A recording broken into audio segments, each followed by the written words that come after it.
Révolution digitale, épisode 5. Hey, this is John Lee Dumas of EO Fire, and you're listening to Révolution Digitale with François Lambert.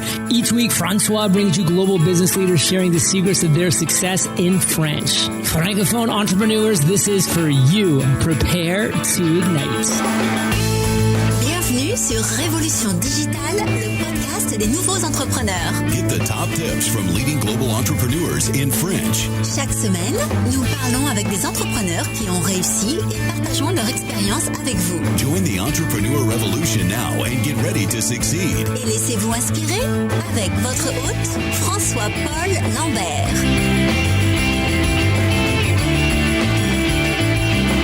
Bâtisseurs et bâtisseuses de la nouvelle économie, je vous salue. Ici François-Paul Lambert, bienvenue sur Révolution Digitale, le podcast qui vous présente en français le parcours des entrepreneurs les plus inspirants en francophonie, mais aussi dans le reste du monde. Si c'est la première fois que vous nous rejoignez, merci pour votre visite. Révolution Digitale est diffusée 2 fois par semaine, tous les mardis et les jeudis, et les comptes rendus de tous les épisodes sont disponibles sur notre site web révolutiondigitale.fr. Restez avec nous et n'oubliez pas d'ajouter le podcast à votre liste iTunes ou votre flux RSS préféré. Vous pouvez aussi nous suivre sur Twitter, Instagram et Facebook. Vous trouverez tous les liens dans le compte-rendu de l'épisode sur notre site internet. Vous êtes la tribu digitale, alors sans plus attendre, let's get inspired.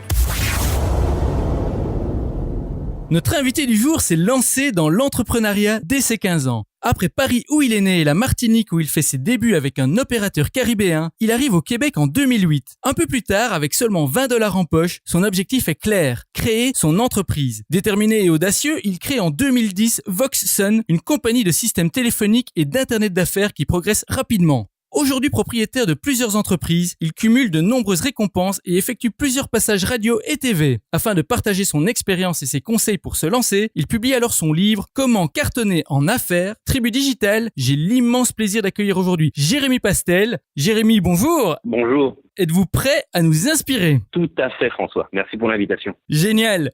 Alors, Jérémy, je viens de donner un petit résumé de qui vous êtes à la Tribu Digitale. Voulez-vous y rajouter quelque chose et est-ce que vous pouvez nous donner un petit aperçu de votre vie personnelle? Absolument. Je crois que tout est dit dans la courte biographie. Et avant toute chose, je suis un père de famille. Ça, c'est important. Les valeurs personnelles sont très, très, très importantes pour moi. Aperçu personnel, oui, l'entrepreneuriat, c'est ma vie.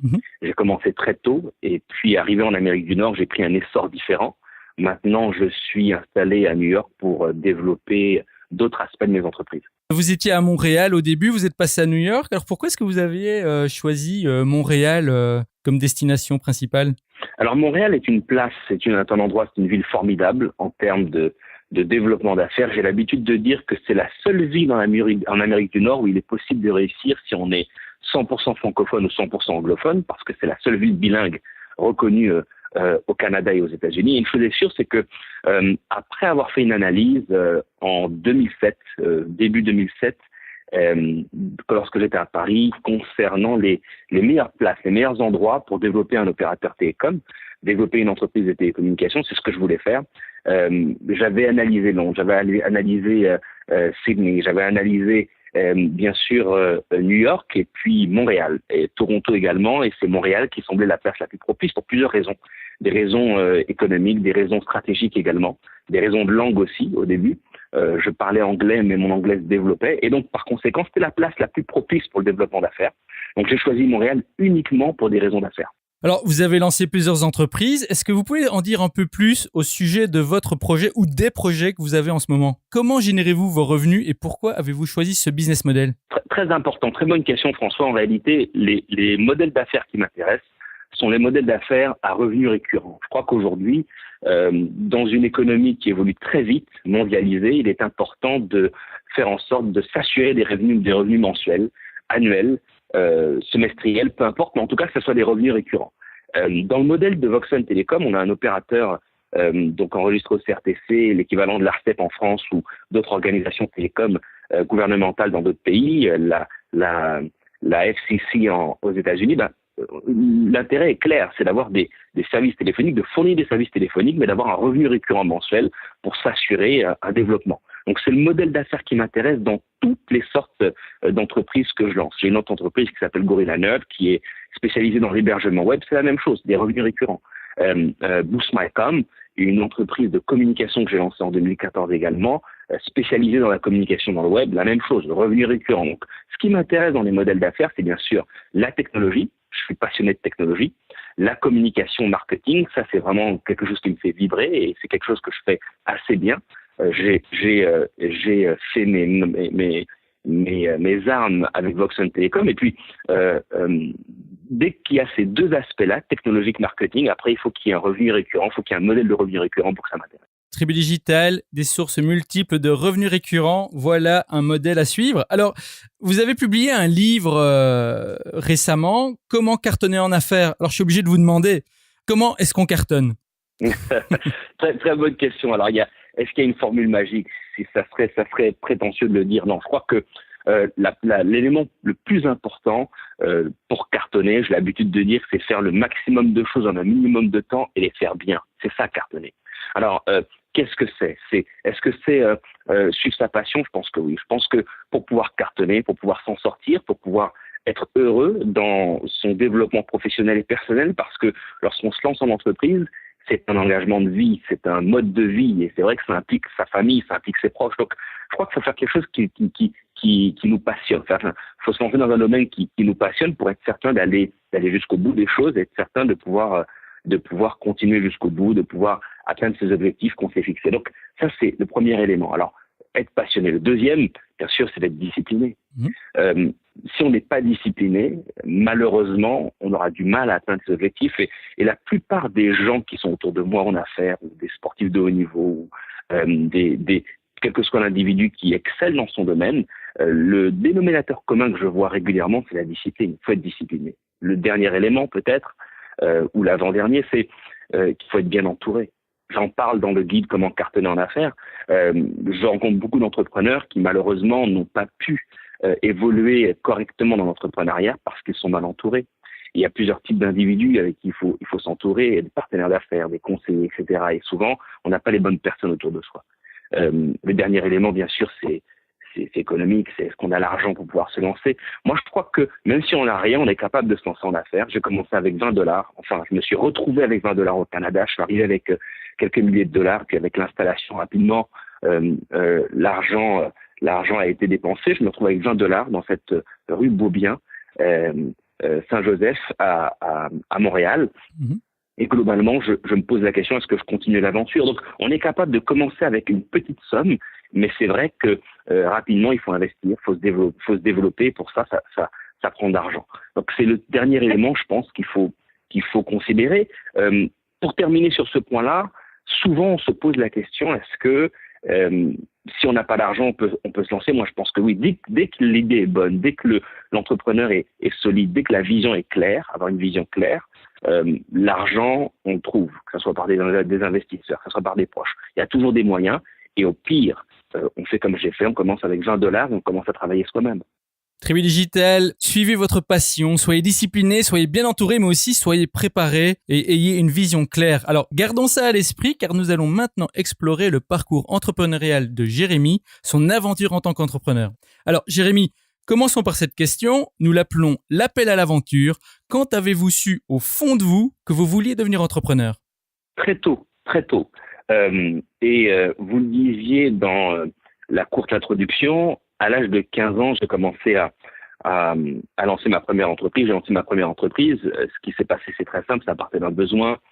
J'ai toujours été sportif, il fallait que je m'achète des chaussures de sport et j'avais pas d'argent. Donc, une chose est certaine, c'est qu'il fallait que je trouve une solution. J'ai pris un vélo, une tondeuse électrique, celle de mes parents à l'époque, et puis j'ai fait le tour du quartier en tondant les pelouses. Donc, j'ai compris à cet âge-là, dès 15 ans, que je pouvais être en charge, prendre en charge mon avenir et créer quelque chose. Ça a été le déclic. Puis au fur et à mesure, dans toute mon évolution scolaire et professionnelle, j'avais toujours en tête qu'il fallait absolument que je lance mon entreprise. Alors, vous vous êtes lancé très tôt, vous avez eu de nombreuses expériences. Parlez-nous un peu de votre pire moment en tant qu'entrepreneur. Alors, on parle souvent de l'échec chez les entrepreneurs et dans certaines cultures, l'échec est vu plutôt comme un moteur de la réussite, surtout chez les anglo-saxons. On ne compte même plus les citations sur l'échec et son influence sur le succès. Alors, est-ce que vous êtes d'accord avec ça? Et racontez-nous quel a été votre pire moment en tant qu'entrepreneur. Je crois que oui, c'est bien dit, François. Je crois que l'échec fait partie de l'évolution de l'entrepreneuriat. Ça serait mentir de dire qu'on réussit tout. Cartonner, c'est pas tout réussir. Cartonner, c'est apprendre de ses erreurs. Donc vous parlez des anglo-saxons. En effet, il y a une expression anglo-saxonne que j'aime beaucoup, c'est que celui qui fait la même erreur 2 fois et qui utilise les mêmes méthodes à chaque fois, donc et pensant avoir un résultat différent, malheureusement, il fait fausse route. Donc je crois qu'il est indispensable d'avoir une stratégie en termes de développement pour pas recommencer les mêmes erreurs. Et l'échec dans l'évolution d'un entrepreneur fait partie de l'histoire. Alors moi j'ai eu des échecs, c'est vrai. Le moment le plus dur, je crois que c'est lorsque on a la tentation d'abandonner. Je me souviens, et j'en parle encore, lorsque j'ai eu cette proposition d'un gros opérateur nord-américain, et qu'on me propose un gros poste, et par conséquent, je me pose la question, est-ce que j'abandonne mon projet d'entrepreneuriat ou je prends ce poste pour devenir vice-président dans un délai extrêmement court avec l'évolution. J'ai une vraie pression. Je me retrouve avec ma femme dans ce salon de cet appartement montréalais, et je la regarde, et c'est là que j'ai les $20 en main et que je lui pose la question. Après une courte discussion, je décide de continuer. Donc c'est de décider de poursuivre son rêve malgré les difficultés, parce que pas d'argent, une pression sociale, on est seul. Même s'il y a la famille autour de soi, il y a des expériences, il y a des sentiments, il y a des pressions que l'entrepreneur ne vit que lui seul. Et c'est de continuer malgré l'adversité. Je crois que c'est ça. C'est de se dire, est-ce que après cet échec-là, je peux continuer? Est-ce que je me sens la force de continuer? Est-ce que j'ai une vision suffisamment claire? Est-ce que mes objectifs, est-ce que mon but est suffisamment clair pour pouvoir garder la motivation de continuer? Tribu Digital, apprenez de vos erreurs. Surtout, n'abandonnez pas, surmontez les difficultés. Alors, Jérémy, que s'est-il passé ensuite? Vous avez eu vos moments difficiles. Est-ce qu'il y a eu un moment où les choses ont basculé en votre faveur? Votre business a commencé à fleurir? En d'autres mots, est-ce que vous avez eu un moment d'illumination? Et quelles sont les actions qui ont contribué réellement à votre réussite? L'adaptabilité, François, je crois qu'il faut être adaptable. Lorsque j'ai commencé Voxen Telecom, lorsque j'ai lancé l'entreprise en 2010, la cible était le marché résidentiel, le marché des particuliers par conséquent, les familles. Et rapidement, je me suis aperçu que le marché n'était pas propice et le développement d'affaires il n'était pas simple. La fidélisation était difficile avec ce type de client. J'ai dû m'adapter en termes de modèle d'affaires, en termes de cible, pour être certain de pouvoir développer Voxen Telecom. Et dans l'histoire de Voxen, on a dû s'adapter plusieurs fois avec cette première entreprise pour pouvoir passer à travers les moments difficiles. Alors à quel moment j'ai eu le déclic? C'est simple, c'est lorsque j'ai compris qu'il fallait que je m'organise avec les bonnes personnes, que je m'entoure des bonnes personnes, et que bien sûr, je puisse écouter le marché. Je dis souvent en marketing que être un bon marketeur, faire un bon marketing, présenter correctement ses produits, c'est écouter son marché.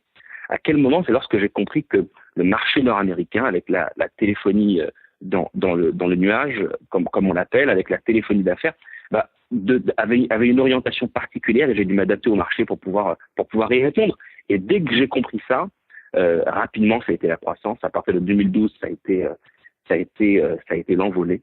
Et puis depuis, c'est une croissance constante, puisqu'on installe les bureaux aux États-Unis maintenant. Voilà pourquoi je suis à New York depuis quelques mois. Alors Jérémy, si vous pouviez résumer là où les leçons clés que vous avez retirées de cette expérience, quelles seraient-elles? Je veux dire, en quelques mots, que pensez-vous que la tribu digitale doive retenir comme leçon de votre expérience? Jamais abandonner. Jamais abandonner. J'ai l'habitude de dire que je suis une minorité en Amérique du Nord parce que je représente plusieurs cultures, je représente plusieurs horizons, et c'est vrai que ce que je voudrais qu'on retienne, et ce que je retiens de mon parcours, c'est de jamais abandonner, malgré l'adversité. Lorsque tout dit que l'échec est indiscutablement à l'issue de cette aventure, eh bien, c'est là qu'il faut recouvrir ses forces et puis avancer. Non, tout est possible à condition de bien s'organiser, d'avoir une vision claire de là où on veut aller, et puis bien sûr, d'avoir une discipline qui est à la hauteur de la vision et du but qu'on veut atteindre. Tribu Digital, n'abandonnez jamais, adaptez-vous. Ok, Jérémy, nous sommes maintenant arrivés à la partie des questions flash. Alors ici, je vous pose une série de questions en rafale et vous me répondez en allant à l'essentiel. Est-ce que vous êtes prêt? Absolument. Alors, quelle est votre définition du succès? Le succès, c'est faire ce qu'on aime. Faire ce qu'on aime. Faire ce qu'on aime et se sentir bien dans l'activité qu'on entreprend. Que ça soit être une mère de famille, un père de famille, que ça soit être un entrepreneur, que ça soit un sportif, que ça soit travailler dans telle ou telle entreprise. Il faut être heureux dans ce qu'on fait. Si on n'est pas heureux, malheureusement, on n'est pas dans le succès, même si on a beaucoup d'argent. À quoi ressemble votre journée type? Réveil à 4h30 du matin, Wow.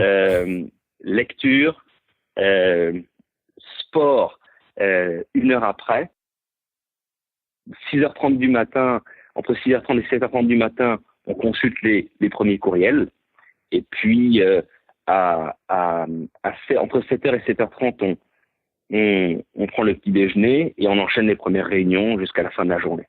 Wow, vous avez déjà eu une journée entière avant que le reste du monde n'ait commencé la leur.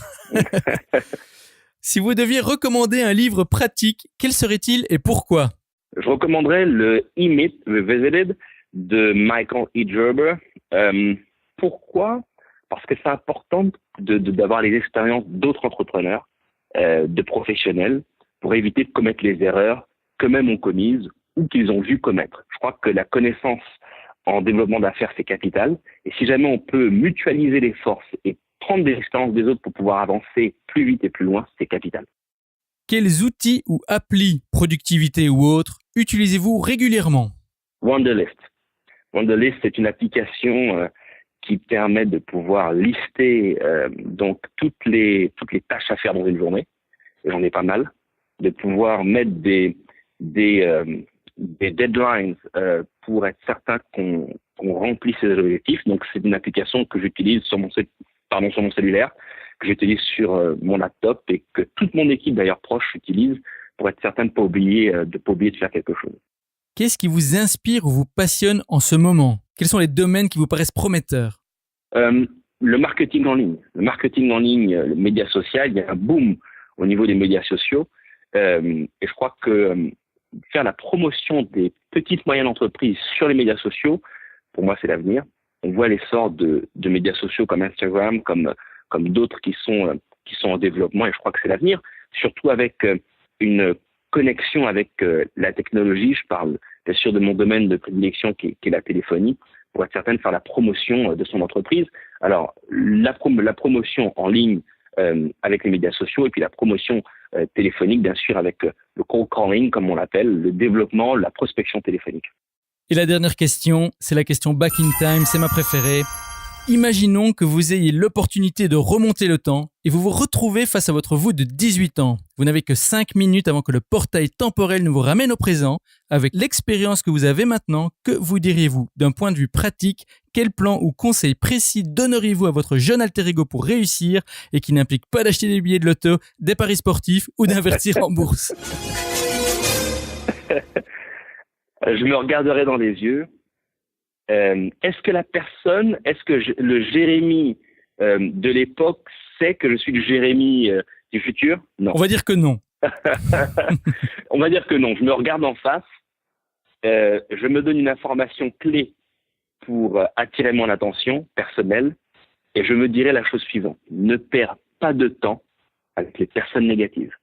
Tribu Digital, ne perdez pas de temps avec les personnes négatives. C'est ce que Jérémy se dirait à lui-même s'il se retrouvait face à lui de 18 ans. Jérémy, merci. Nous sommes maintenant arrivés à la fin de l'épisode. Merci d'avoir partagé généreusement toutes ces informations avec nous. Alors, Tribu Digital, j'espère que vous avez bien pris note. Je sais qu'il y en a parmi vous qui hésitent encore à se lancer et j'espère que l'aventure de Jérémy vous inspirera à faire le grand saut. Alors à ce titre, Jérémy, pour le mot de la fin, que diriez-vous à nos auditeurs de la Tribu Digital qui hésitent encore à se lancer en tant qu'entrepreneur ou qui se sentent bloqués? Si vous avez un seul conseil à leur donner, quel serait-il? Le premier conseil que je donnerais, le seul conseil que je donnerais, puisqu'il faut en donner qu'un, c'est que le premier obstacle à son évolution, c'est soi-même. Et François, vous parliez de blocage à l'instant, en effet. Le premier blocage, souvent, il vient de nous-mêmes. Donc je crois que le talent se trouve en nous. Chacun a son talent. Il faut simplement le découvrir, être certain de le comprendre, être certain de le peaufiner, de faire en sorte qu'il devienne extrêmement efficace. Et puis il faut se lancer. De toutes les manières, faut se dire une chose, c'est que on ne rajeunit pas, on n'a qu'une vie. Et si jamais on ne fait pas les choses qu'on est supposé faire afin de pouvoir se développer et être dans le succès, quand va-t-on le faire? Donc, il faut se lancer sans hésiter, sans penser à l'échec, parce que ça fait partie de la vie. Tribu Digital, le talent est en vous, découvrez-le, peaufinez-le et surtout, lancez-vous. Jérémy, vraiment, merci, ce fut un plaisir et un honneur de vous avoir parmi nous aujourd'hui. Alors, avant de nous quitter, dites-nous comment rester en contact avec vous sur les réseaux sociaux ou ailleurs. Et si vous avez une annonce à faire, la Tribu Digital vous écoute. Alors, merci de m'avoir invité. Oui, me contacter, c'est assez simple. Les médias sociaux, aujourd'hui, c'est la façon la plus efficace. Il y a ma page professionnelle, Jérémy Pastel, et puis il y a mon compte personnel également. Je suis également sur LinkedIn. Mon site internet également, jérémypastel.com. C'est la meilleure façon de me contacter. Tribu Digital, vous venez d'entendre Jérémy Pastel partager avec vous son expérience et ses conseils. C'est à vous de jouer maintenant. Rejoignez-nous sur revolutiondigitale.fr et tapez Jérémy dans la barre de recherche. Vous aurez accès à sa page dédiée avec toutes les informations et les références dont nous avons parlé aujourd'hui. Et bien sûr, n'oubliez pas de visiter la page de Jérémy sur jérémypastel.com et de le suivre sur ses réseaux sociaux. Jérémy, merci encore d'avoir partagé votre aventure avec la Tribu Digital. Au revoir et je vous retrouve en backstage. Merci de m'avoir invité.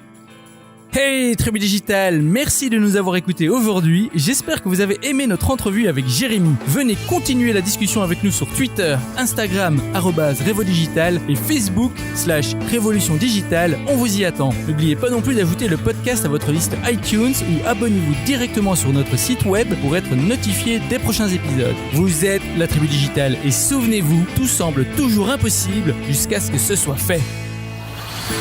Thank you for listening to our guest stories this week. Merci et n'oubliez pas de vous inscrire à notre newsletter pour encore plus de conseils qui vous aident à réussir. We hope you're inspired and ready to move forward with your entrepreneurial dream. À bientôt pour un prochain épisode de Révolution Digitale. Stay inspired!